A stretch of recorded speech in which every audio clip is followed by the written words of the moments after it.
بسم اللہ الرحمن الرحیم۔ السلام علیکم ورحمۃ اللہ وبرکاتہ۔ میں محمد رضا نقشبندی، آپ سماعت فرما رہے ہیں داستان نگر۔ اس سے پہلے آپ داستان نگر میں کامسن سپہ سالار محمد بن قاسم کی ولولہ انگیز داستان کی 27 قسطیں سماعت فرما چکے ہیں۔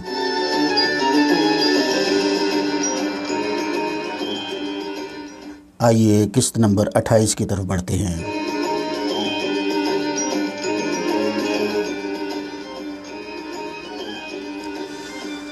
دہر نے غصہ بری نظروں سے دیکھ کر کہا، کبھی نہیں، ایک راجپوت اپنی آن قائم رکھنے کے لیے اپنا سب کچھ بلیدان دے دیتا ہے۔ دہر اپنے آپ کو راجپوت کہا کرتا تھا، حالانکہ وہ آدھا راجپوت اور آدھا برہمن تھا۔ راجپوت تو اس لیے کہ اس کی ماں راجپوتنی تھی، اور برہمن اس لیے کہ اس کا باپ برہمن تھا۔ سیساگر نے کہا، جب یہ خیال ہے تو دیر نہ کیجیے، فوراً لشکر لے کر مسلمانوں کے مقابلے کے لیے لے چلیے۔ دہر نے جواب دیا، یہ ہے بہادری کی بات۔ اراکین نے سلطنت سے خطاب کرتے ہوئے کہنے لگا، کہو اس بارے میں تمہاری کیا رائے ہے؟ ایک آدمی نے کہا، انداتا، رائے دریافت کرنے کی ضرورت نہیں ہے۔ جب آپ جنگ کا فیصلہ کر چکے ہیں تو چلیے، ہم سب آپ کے ساتھ ہیں۔ دہر کہنے لگا، مگر دل سے تم نے کبھی بھی لڑائی کو اچھا نہیں سمجھا۔ وہی شخص کہنے لگا، صحیح بات ہے کہ مقابلہ ہے مسلمانوں سے، اور مسلمان وہ قوم ہے جس کی بہادری کا ڈنکا تمام دنیا میں بج رہا ہے۔ ایران جیسی زبردست سلطنت کو انہوں نے فتح کر لیا ہے، شام اور عراق کی حکومتوں کا انہوں نے تختہ الٹ دیا ہے۔ ان سے جنگ کرنا ہنسی کھیل نہیں ہے۔ اس کے علاوہ جوتشیوں کو بھی اس کا یہی علم بتا رہا تھا کہ فتح آخر ایک روز مسلمانوں کی ہوگی۔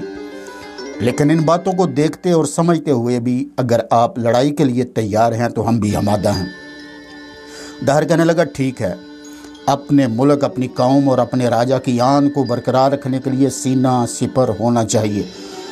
اب یہ بتاؤ کہ محمد بن قاسم کو مہران یعنی دریائے سندھ سے اس طرف اترنے دیا جائے یا ہم دریا پار کر کے ان کے مقابلے پر پہنچیں؟ سیساگر کہنے لگا، ہمیں خود ہی دریا پار کر کے اترنا چاہیے، اس لیے کہ اگر محمد بن قاسم دریا پار کر کے آ گیا تو اس کا ہماری رعایا پر بہت برا اثر ہوگا۔ ایک راجپوت بولا، مناسب یہی ہے۔ دہر کہنے لگا، یہ کیسے مناسب ہو سکتا ہے؟ اگر محمد بن قاسم دریائے مہران پار کر کے اس طرف آ جائے تو اس کے سامنے ہمارا لشکر اور پشت پر عظیم و شان دریا ہوگا، اس سے وہ گھبرا جائے گا اور پھر فتح تمہاری ہوگی۔ سیساگر بولا، جو ہماری سمجھ میں آتا ہے وہ ہم کہہ دیتے ہیں۔ اگر یہی مناسب ہے کہ محمد بن قاسم کو دریا پار کر کے آنا ہے تو پھر ایسا ہی کیجیے۔ دہر بولا، ہاں میں بھی یہی مناسب سمجھتا ہوں۔ اچھا، لشکر تیار کرو، لیکن جیسیا تم کچھ لشکر لے کر کل ہی روانہ ہو جاؤ۔ اس کے بیٹے جیسیا نے جھک کر کہا، بہت اچھا۔ دہر کہنے لگا، اپنے ہمراہ ہاتھی کافی تعداد میں لے کر جانے ہیں۔ جیسیا بولا، جی بہتر۔ ایک بوڑھے جوتشی نے کہا، انداتا، جب ہم لڑائی کے لیے جا رہے ہیں تو پھر مناسب ہے کہ آپ اپنی رانیوں کو بھی ہمراہ لے جائیں۔ دہر بولا، میرا خود بھی یہی خیال تھا کہ کچھ کنیزوں کو بھی میں ساتھ لے جاؤں۔ جوتشی کہنے لگا، خیر، کنیزوں کو آپ لیے نہ جائیں، مگر رانیوں کو میدان جنگ میں ساتھ لیے چلتے ہیں۔ دہر نے جواب دیا، اچھا ہے، ملک و قوم کے بہی خواہو، اب تیاریاں شروع کر دو اور ایک ہفتہ کے اندر اندر روانہ ہونے کے لیے تیار ہو جاؤ۔ بہت بہتر، سب نے کہا، اور راجہ کو سلام کر کے اٹھ کر چلے گئے۔ ان کے شاہی محل سے باہر جاتے ہی لوگوں کو معلوم ہو گیا کہ راجہ مسلمانوں سے جنگ کرنے کے لیے اپنی رانیوں کے جانے والے ہیں۔ لوگوں کو بڑا فکر ہوا، اور اصل مسلمانوں سے لڑنا کوئی بھی پسند نہیں کرتا تھا، لیکن راج ہٹ مشہور ہے۔ دہر کی ضد کے سامنے کسی کی بھی پیش نہیں جاتی تھی، اور لوگ مارے باندھے تیاریاں کر رہے تھے۔ دوسرے دن علل صبح دہر کا بیٹا جے سیاہ 15,000 لشکر جرار اور تقریباً 100 ہاتھی لے کر نہایت شان سے الور سے نکلا اور دریائے مہران کی طرف روانہ ہو گیا۔ راجہ دہر اسے دور تک چھوڑنے کے لیے گیا۔ کئی میل کا فاصلہ اسی طرح طے کرنے کے بعد اس نے لشکر کو الوداع کہا اور پھر راجہ لوٹ کر الور کی طرف چلا آیا۔ ادھر محمد بن قاسم اپنے مجاہدین کے ساتھ سیسم سے روانہ ہو کر نیرون آ گیا۔ سامنی نے اس کی بڑی آؤ بھگت کی۔ یہاں بہت سے ہندو مسلمانوں کے اخلاق و عادات، طریقہ عبادت دیکھ کر خود بخود مسلمان ہو گئے۔ چنانچہ ان کے لیے ایک مسجد کی بنیاد ڈال دی گئی۔ ہندوستان میں یہ سب سے پہلی مسجد بنائی گئی۔ ابھی مسجد کی تعمیر جاری تھی کہ لشکر اسلام نے دریائے مہران کی طرف کوچ کر دیا۔ چونکہ اب تک ہر جگہ مسلمانوں کی فتح ہوتی جا رہی تھی، اس لیے ہندوؤں پر ان کی ہیبت چھا گئی تھی اور وہ مسلمانوں کی صورتیں دیکھنا تو کجا، ان کے آنے کی خبر سنتے ہی اپنا سب کچھ چھوڑ کر بھاگ پڑتے تھے۔ چنانچہ جس طرف سے اسلامی لشکر گزرا، آبادیاں غیر آباد ملتی چلی گئیں۔ مسلمان بھی نہایت اطمینان کے ساتھ کوچ و قیام کرتے دریائے مہران کی طرف بڑھتے رہے۔ آخر 4 محرم 23 ہجری کو وہ قلعہ اشتہار کے سامنے پہنچے۔ یہ قلعہ نہایت مضبوط اور وسیع تھا۔ ہندوؤں نے قلعہ کا دروازہ بند کر دیا اور فصیل پر فوج تعینات کر دی۔ محمد بن قاسم نے قلعہ کے سامنے لشکر کو ٹھہرا کر دوسرے ہی دن سے اپنے کیمپ کے گرد خندق کھودنا شروع کر دی۔ ہندو قلعہ کے اوپر سے مسلمانوں کو خندقیں کھودتے ہوئے دیکھ کر حیران ہو رہے تھے کہ مسلمان یہ بڑے بڑے گڑھے کس لیے کھود رہے ہیں۔ قلعہ اشتہار کے سامنے ایک کچا قلعہ بن رہا تھا۔ ہندوؤں نے سمجھ لیا کہ مسلمانوں کا ارادہ یہاں چھاؤنی ڈال کر رہنے کا ہے۔ اس خیال سے انہیں بڑی تکلیف ہوئی، کیونکہ وہ سمجھے ہوئے تھے کہ مسلمان 2 4 یا 10 20 دن محاصرہ کر کے یا تو آگے بڑھ جائیں گے یا پھر کسی اور طرف نکل جائیں گے۔ مگر جب انہوں نے مسلمانوں کو خندق کھود کر قلعہ بناتے دیکھا تو بہت گھبرائے اور انہوں نے فوراً صلح کی درخواست کی۔ محمد بن قاسم لڑائی پر صلح کو ترجیح دیتا تھا اور وہ جب بھی کہیں لڑا مجبور ہو کر لڑا۔ چنانچہ اس نے فوراً درخواست صلح منظور کر لی۔ صلح ادائے مالگزاری اور خلیفہ کے تابع رہنے پر ہوئی۔ صلح نامہ مرتب ہوتے ہی قلعہ اشتہار کی کنجیاں محمد بن قاسم کے حوالے کر دی گئیں اور یہ شیر اسلام فاتحانہ انداز میں قلعے میں داخل ہوا۔ ہندوؤں نے خلوص دل سے محمد بن قاسم اور اس کے لشکر کا استقبال کیا۔ محمد بن قاسم نے مسلمانوں کو قلعہ کے اندر رہنے اور زیادہ تعداد میں آنے کی اجازت نہ دی۔ اس کی وجہ یہ تھی کہ ہندو عورتیں بے پردہ نیم برہنہ حالت میں مسلمانوں کے پاس خرید و فروخت کے لیے آتی جاتی تھیں۔ اس نے اس بات کو گوارا نہ کیا۔ چند دن وہاں قیام کر کے اسلامی لشکر آگے بڑھا۔ جوں اسلامی لشکر بڑھتا چلا جا رہا تھا، ارد گرد کے ہندوؤں پر رعب قائم ہوتا چلا جا رہا تھا۔ دریائے سندھ کے اس پار والے ہندو یہ سمجھ گئے تھے کہ مسلمانوں کے سیلاب کو کوئی بھی طاقت نہیں روک سکتی۔ حقیقت بھی یہی تھی۔ جوان بخت و جوان سال محمد بن قاسم بڑے عزم صمیم کے ساتھ ہندوستان میں آیا تھا اور اب تک اس نے جس طرف بھی رخ کیا تھا مظفر و منصور ہوتا چلا گیا تھا۔ شہروں پر شہر اور قلعوں پر قلعے فتح کر لیے تھے۔ دراصل محمد بن قاسم کی فتوحات میں خدا پرستی کا راز مضمر تھا۔ اگرچہ محمد بن قاسم 17 سال ہی کا تھا، کچھ بھی عمر نہ تھی۔ اس عمر کے بچوں میں سمجھ بوجھ کا مادہ بھی اتنا زیادہ نہیں ہوتا، مگر محمد بن قاسم کو اللہ تعالیٰ نے عجیب دل و دماغ عطا کیے تھے۔ وہ ہر بات کو سمجھ سوچ کر کرتا تھا۔ سب سے بڑی بات یہ کہ وہ روزہ و نماز کا پابند تھا، اوامر و نواہی کا بڑا خیال رکھتا، ایک وقت کی نماز بھی قضا نہ ہونے دیتا، رات رات بھر قرآن حکیم کی تلاوت کرتا رہتا۔ اس کی پرہیزگاری کا تمام لشکر پر بڑا مثبت اثر پڑتا تھا۔ ہر شخص نمازی اور پرہیزگار تھا۔ ظاہر ہے کہ وہ اللہ تعالیٰ سے ڈرتے اور اس کی عبادت کرتے تھے، اس سے دعائیں مانگتے تھے۔ اللہ تعالیٰ ان کی مدد کر رہا تھا اور وہ کامیاب و فتح مند ہو رہے تھے۔ جو شخص اللہ تعالیٰ کو یاد کرتا ہے، اللہ بھی اسے یاد کرتا ہے۔ فَاذْكُرُونِي أَذْكُرْكُمْ وَاشْكُرُوا وَلَا تَكْفُرُونَ۔ اور جو اللہ کو بھول جاتا ہے اللہ بھی اسے بھول جاتا ہے۔ اللہ تعالیٰ کی یاد کا ذریعہ نماز ہے۔ محمد بن قاسم اشتہار کلا سے روانہ ہو کر منزل بمنزل کوچ و قیام کرتے دریائے سندھ کے قریب جا پہنچا۔ یہاں اس نے ایک وسیع میدان میں ہندوؤں کے کثیر و تعداد لشکر کو خیمہ زن دیکھا۔ اس نے اس لشکر سے کچھ فاصلے پر اپنے لشکر کو ٹھہرنے کا حکم دیا۔ ہندوؤں کا یہ لشکر موقع راجہ کا تھا۔ موقع نہایت ہی دانشمند آدمی تھا۔ یہ راجہ دہر کا قریبی رشتہ دار تھا۔ موقع کو معلوم ہو گیا کہ جیسے محمد بن قاسم کو روکنے کے لیے اور اس سے لڑنے کے لیے چل پڑا ہے اور ان قریب ہی اس کے پاس پہنچنے والا ہے، چنانچہ اس نے قصد کر لیا تھا کہ دریائے سندھ کے اس پار ہی محمد بن قاسم کا مقابلہ کرے گا اور اگر ممکن ہوا تو اسے شکست دے کر بھگا دے گا۔ محمد بن قاسم کو عظمیت دینے کی تمنا ہر ہندو راجہ کے دل میں پیدا ہوتی تھی، اور اس تمنا کو اس وجہ سے تقویت ملتی تھی کہ انہوں نے سن لیا تھا کہ وہ ابھی محض چھوٹی عمر میں ہے، لیکن جب اس بچے سے ان کا مقابلہ ہوتا اور اسے میدان جنگ میں لڑتا دیکھتے تو وہ ساری تمنائیں اور حوصلے پست ہو جاتے اور پھر یا تو اس سے مصالحت کرتے یا پھر لڑتے لڑتے میدان جنگ میں مارے جاتے یا پھر وہ راہ فرار اختیار کرتے۔ چنانچہ موقع کے دل میں بھی محمد بن قاسم کو شکست دینے کی تمنا پیدا ہو ہی گئی اور وہ اس کے مقابلے کے لیے اپنی پوری طاقت و عظمت سے آ ڈٹا۔ اس کے ہمراہ تقریباً 12,000 کا لشکر تھا۔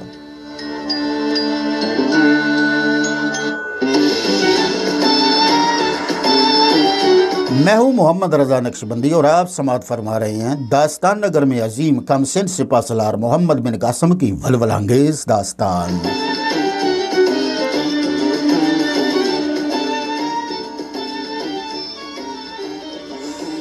محمد بن قاسم کے ہمراہ 6,000 ساتھی تھے۔ ظاہر ہے کہ ایک مسلمان کے مقابلے میں 2 ہندو تھے، مگر مسلمانوں کے دل میں ذرا بھی خوف نہ تھا۔ انہوں نے خیمے نصب کر کے سب سے پہلے نماز عصر ادا کی، پھر کچھ آدمی رات کا کھانا تیار کرنے کے لیے لکڑیاں جلانے لگے، کاٹنے لگے، کچھ قرآن شریف کی تلاوت کرنے لگے اور کچھ میدان میں نکل کر 10-10 12-12 15-15 کی ٹولیوں میں بیٹھ کر اپنے ہتھیاروں کو صاف کرنے لگے۔ جب دن چھپا تو مغرب کی اذان ہوئی۔ تمام مسلمانوں نے نماز مغرب ادا کی، نماز سے فارغ ہو کر کھانا کھانے میں مشغول ہو گئے۔ ہر کیمپ کے ہر خیمہ کے سامنے آگ روشن ہو گئی۔ عشاء کے وقت تک کھانا تیار ہوا۔ سب سے پہلے نماز عشاء پڑھی اور پھر کھانا کھایا۔ 500 آدمی لشکر کی حفاظت کرنے لگے اور باقی تمام اطمینان سے سو گئے۔ صبح اٹھتے ہی انہوں نے نماز فجر ادا کی اور محمد بن قاسم نے انہیں مسلح ہو کر میدان کارزار میں پہنچنے کا حکم دے دیا۔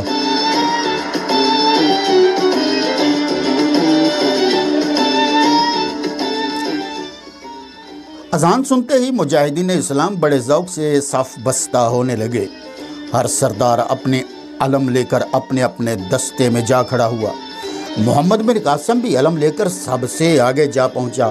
تمام علموں کے پھریرے ہوا میں لہرا رہے تھے اور لہرا کر ایک عجیب منظر پیدا کر رہے تھے۔ ان تمام علموں پر آیات لکھی ہوئی تھی۔ مسلمان جب ان کی طرف دیکھتے تو جوش اور ولولہ ان کے دلوں میں پیدا ہوتا۔ مسلمان منتظر تھے کہ ہندو بھی مسلح ہو کر اپنی صفیں مرتب کریں گے، مگر وہ میدان میں نہ نکلے۔ کچھ دیر انتظار کرنے کے بعد محمد اسلم محمد بن قاسم کے پاس آیا۔ اس نے کہا، یا سیدی، آج ہندوؤں کا لڑنے کا ارادہ معلوم نہیں ہوتا۔ محمد بن قاسم نے کہا، میرا بھی یہی خیال ہے۔ اسلم کہنے لگا، شاید وہ کسی اور لشکر کے آنے کا انتظار کر رہے ہیں۔ محمد بن قاسم نے کہا، ممکن ہے۔ اس پر محمد اسلم کہنے لگا، پھر کیوں نہ ہم ہی بڑھ کر حملہ کریں؟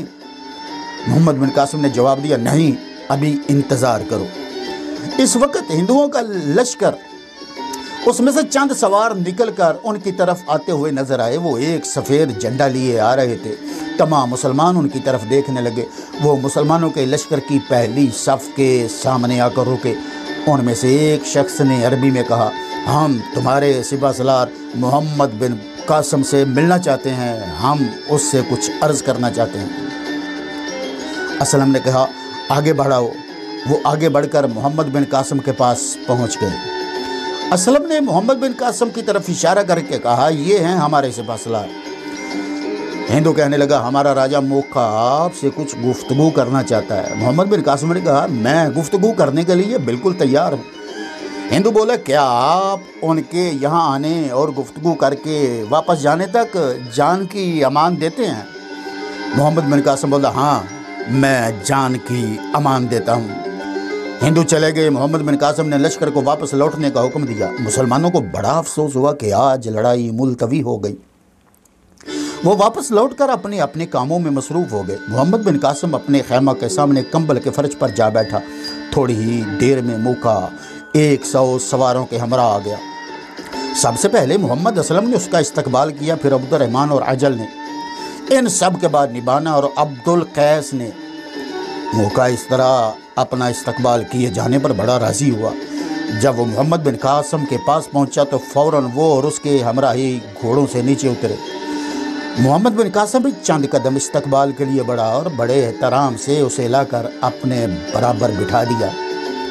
اس کے اور آدمی اور مسلمان افسر دونوں ان کے سامنے بیٹھ گئے۔ موکا بار بار حیرت سے محمد بن قاسم کی صورت کو تکے چلا جا رہا تھا۔ آخر محمد بن قاسم سے نہ رہا گیا۔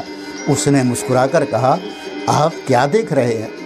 موکا نے جواب دیا میں یہ دیکھ رہا ہوں کہ آپ کی کتنی تھوڑی عمر ہے اور آپ نے سندھ میں آ کر بہت سے قلعے فتح کر لیے ہیں۔ محمد بن قاسم نے جواب دیا یہ اس اللہ کا انعام ہے کہ جس کی ہم سب عبادت کرتے ہیں۔ موکا کہنے لگا جو کچھ بھی ہو لیکن ہے بڑے تعجب کی بات۔ محمد بن قاسم بولا تم شاید اس لیے تعجب کر رہے ہو کہ تمہاری قوم کے اس عمر کے لڑکے لڑنا نہیں جانتے؟ موکا بولا جی ہاں۔ محمد بن قاسم نے کہا مگر ہماری قوم کے مجھ سے چھوٹے چھوٹے بچے بھی لڑتے ہیں۔ ہم جب ماؤں اور اناؤں کی گود میں ہوتے ہیں تو ہمیں لڑائیوں کے قصے سنائے جاتے ہیں۔ اسی وقت سے ہمارے دلوں میں لڑائی کا جذبہ پیدا ہو جاتا ہے جو عمر کے ساتھ بڑھتا چلا جاتا ہے، اور ہم جب ہوش سنبھالتے ہیں تو جنگ کے ہنر سیکھ جاتے ہیں۔ موکا بولا ٹھیک ہے میں مصالحت کرنے کی غرض سے آیا ہوں۔ میں نے اپنے نجومیوں سے دریافت کیا تھا کہ فتح کس کی ہوگی۔ انہوں نے کہا کہ مسلمانوں کی۔ میں نے اسی وقت طے کر لیا تھا کہ آپ سے صلح ضرور کروں گا۔ محمد بن قاسم بولا جن شرائط پر آپ کہیں میں صلح کرنے کے لیے بالکل تیار ہوں۔ موکا بولا میں صرف یہ چاہتا ہوں کہ بیت کی حکومت کا نسلاً بعد نسلاً میں مالک رہوں۔ اس کے صلہ میں تمہیں خراج ادا کروں گا اور سندھ پار اترنے کے لیے کشتیاں بھی مہیا کروں گا۔ محمد بن قاسم نے کہا مجھے منظور ہے۔ صاحبان چنانچہ اسی وقت صلح نامہ لکھا گیا اور اس پر دونوں طرف کے تمام لوگوں کے دستخط ہو گئے۔ فریقین کے دستخطوں کے بعد موکا صلح نامہ لے کر چلا گیا اور دوسرے دن محمد بن قاسم اپنے لشکر کے ہمراہ دریائے سندھ کی طرف روانہ ہو گیا۔ اسلامی لشکر نہایت جوش و خروش سے نافع ملک میں گھستا چلا جا رہا تھا۔ اگرچہ مسلمان سمجھ رہے تھے کہ ان کا ہر قدم خطرہ کی طرف بڑھ رہا ہے، اس لیے کہ انہوں نے سن لیا تھا کہ داہر کا بیٹا جے سیاہ زبردست لشکر کے ساتھ ہاتھیوں کی ایک فوج لیے بڑھتا چلا رہا ہے اور اس کے پیچھے خود داہر بھی آنے والا ہے اور وہ پوری جماعت کے ساتھ آئے گا۔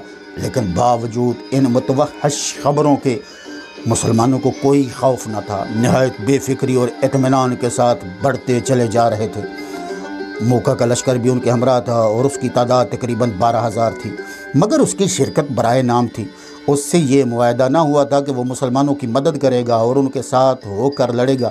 اس سے صرف یہ طے ہوا تھا کہ وہ دریائے سندھ پر پہنچ کر کشتیاں فراہم کرے گا اور ان کے ساتھ ہو کر نہ لڑے گا۔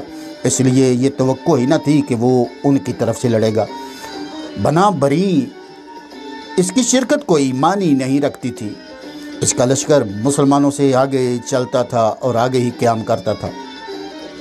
یہ تجویز محمد بن قاسم کی تھی کیونکہ موکا پر اسے پورا بھروسہ نہ تھا اور اسے اندیشہ تھا کہ مبادہ کسی وقت مسلمانوں کو غافل پا کر وہ شب خون نہ مارے۔ اس کا یہ اندیشہ درست تھا۔ اس لیے کہ موقع ہندو تھا، مسلمان سے ڈر کر ان کے ساتھ ہو گیا تھا۔ ایسا دشمن جس نے دب کر صلح کی ہو اعتماد کے قابل کبھی نہیں ہوتا۔ لیکن محمد بن قاسم کی مروت نے یہ بھی گوارا نہ کیا کہ وہ موقع سے کہہ دیتا کہ وہ اپنا تمام لشکر واپس کر دے اور صرف 1000-2000 سوار ہمراہ رکھ لے، کیونکہ یہ بھی معاہدہ میں نہیں لکھا گیا تھا اور وہ کوئی بات بھی معاہدہ کے خلاف نہیں کرنا چاہتا تھا۔ ایک دن جمعہ کی وجہ سے محمد بن قاسم نے لشکر کی روانگی ملتوی کر دی۔ جب نماز جمعہ ادا کر دی گئی تو وہ میدان میں کیمپ سے باہر کمبل بچھا کر بیٹھ گیا۔ جس جگہ وہ بیٹھا تھا اس کے سامنے دور تک خیموں کے جھنڈ پھیلتے چلے جا رہے تھے، لیکن شرقی جانب کھلا ہوا میدان تھا جو کہ میلوں تک پھیلا ہوا تھا۔ اس تمام میدان میں چھوٹی چھوٹی گھاس زمین سے ملی ہوئی کھڑی تھی۔ ایسا معلوم ہوتا تھا جیسے قدرت نے زمردی فرش بچھا دیا ہو۔ سورج نکلا ہوا چمک رہا تھا، سفید سفید دھوپ چاروں طرف پھیلی ہوئی تھی، خفیف خفیف ہوا کے جھونکے چل رہے تھے۔ نہایت فرحت بخش منظر تھا۔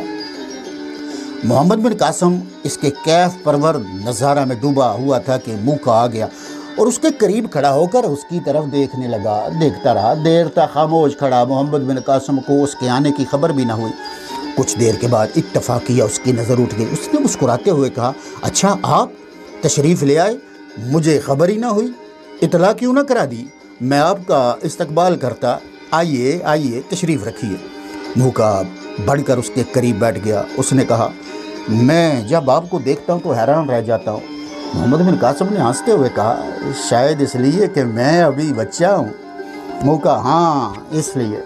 محمد بن قاسم لگا، مگر میں عرض کر چکا کہ میری قوم کا مجھ سے چھوٹے بچے بھی لڑائی کے اس قدر شائق ہوتے ہیں کہ جس قدر بڑے۔ موقع کہنے لگا، یہ زندہ اور بہادر قوم کی نشانی ہے۔ محمد بن قاسم، آپ نے دریائے سندھ دیکھا ہے؟ موقع، سینکڑوں مرتبہ۔ محمد بن قاسم، سنا ہے کہ وہ بہت گہرا اور چوڑا ہے۔ موقع، بالکل ٹھیک سنا آپ نے۔ محمد بن قاسم کہنے لگا، اگر پل تیار کیا جائے تو کتنی کشتیاں درکار ہوں گی؟ موقع کہنے لگا، سینکڑوں کشتیاں چاہیے۔